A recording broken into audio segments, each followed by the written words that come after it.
Hello, BookTube. I have a little mail for you, just 3 packages. I thought we'd go through it, see what might be of interest. No boxes, so it's a low-key mail haul. But let's see. There might be something of interest. Let's see what this first one is.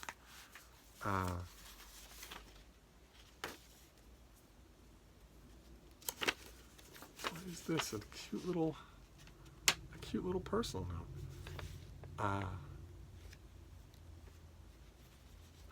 Okay. All right. This is from Biblioasis, a very enterprising little publisher. What have we got here? Oh, this is lovely. This is comes out in March.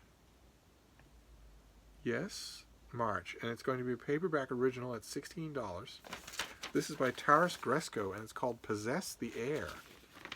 Love, Heroism, and the Battle for the Soul of Mussolini's Rome.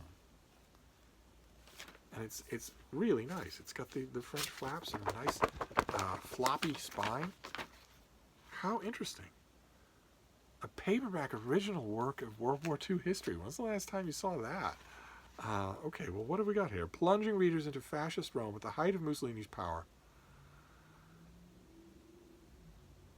Possess the Air tells the story of 3 people who defied Italy's authoritarian despot by opposing the rising tide of populism and xenophobia. 2 Canadian archaeologists, Gilbert Bagnani and his wife Mary Stuart Houston, maddened the self-styled Caesar, determined to dispel his claims that Rome was and always would be rightful master of the Mediterranean, while poet and aviator Lauro de Bossis, firstborn of an Italian aristocrat and a New Englander, transformed himself into a modern Icarus, amazing the world as he risked his life in the skies to bring the dictator down. An inspiring story of resistance, risk, and sacrifice, and also Trump. Resistance, risk, sacrifice, and Donald Trump. Taras Gresko's portrait of heroes past is an essential biography for our time. Okay, well, that sounds fantastic. That just sounds so interesting. Of course, it's a little bit depressing that pub sheet and probably the book were written with full knowledge that even the slightest description of Mussolini will immediately remind everyone in 2019 or 2020 of the current president of the United States. That is wormwood to me. I am a patriotic American. That is just unthinkable, and yet that is inescapably true. Okay, so the archaeologists try to convince Mussolini that Rome has not always been rightful master of the Mediterranean. And anybody who reviews this is going to remind their readers that the President of the United States said that the United States and Rome have been allies since the times of Julius Caesar. Self-evidently insane claim, that just an imbecilic, boneheaded claim. And, wow. Okay. Well, great, fantastic. So who is Taras Gresko? He's young. Look at that. An award-winning author of 6 nonfiction books, and has been a professional full-time freelance journalist and author in Canada for the last 25 years. Good Lord. His works of book-length reportage have been translated into half a dozen languages and have received international critical acclaim. Fantastic. Okay, fantastic. He lives in Montreal with his wife and his 2 sons. Great. Well, all right, we're off to a great start. That is so interesting. I'll swallow my wormwood. For a good book, I'll swallow my wormwood. So what's the next one? Oh, God. Oh, my. Okay. This caused a bit of controversy in critical circles in the UK.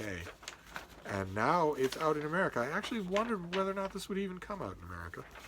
This is Will, by Will Self. This is a memoir of the novelist Will Self, one of Britain's best-known contemporary writers, a public intellectual whose novels have been shortlisted for the Booker Prize and translated into over 20 languages.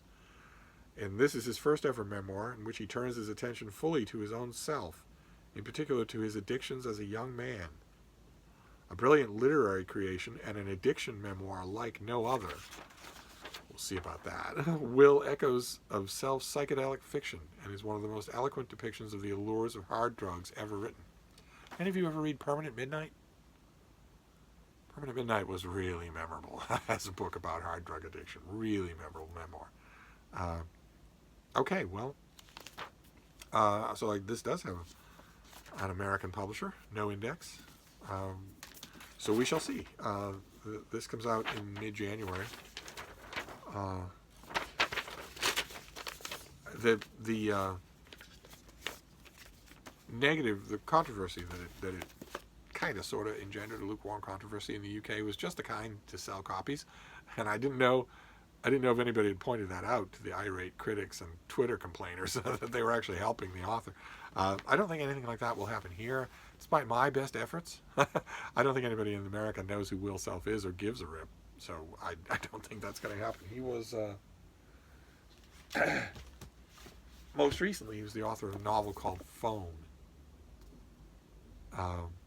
that I really liked, and I believe this American trade paperback has a blurb by me. Yep, it does. I really liked it, even though, or maybe because it's a postmodern experiment. Exactly the type that people tend to think I won't like. But I read it, and even though it was postmodern and gimmicky, I still liked it. All right, so we'll do this last one, and then we'll wrap this up.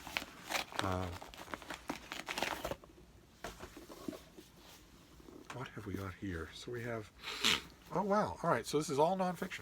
It's 3 books, all nonfiction. So this is Trinity University Press. I bet this is out already. Yeah, this is a November release.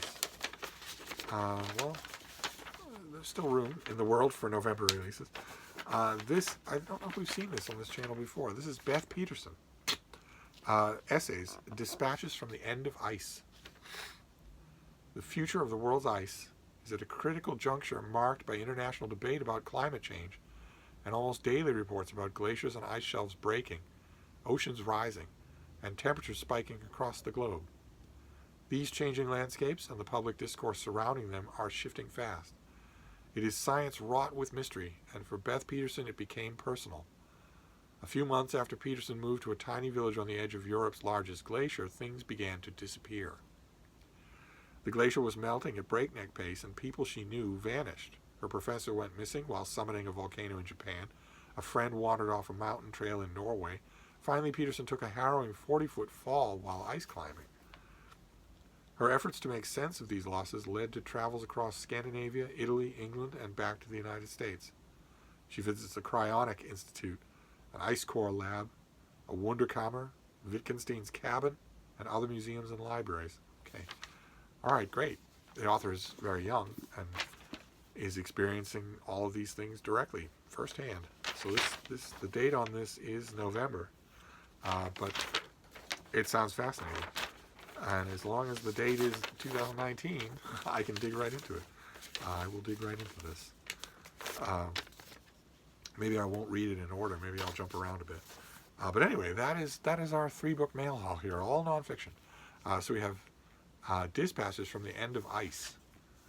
We have Will by Will Self, a memoir of the novelist, and Possess the Air, a paperback original work of history about Mussolini's Italy, about acts of resistance in Mussolini's Italy. Fascinating is that? And that does it. That is our mail haul. So I'm going to stop for now, but I will be back. Thank you, BookTube.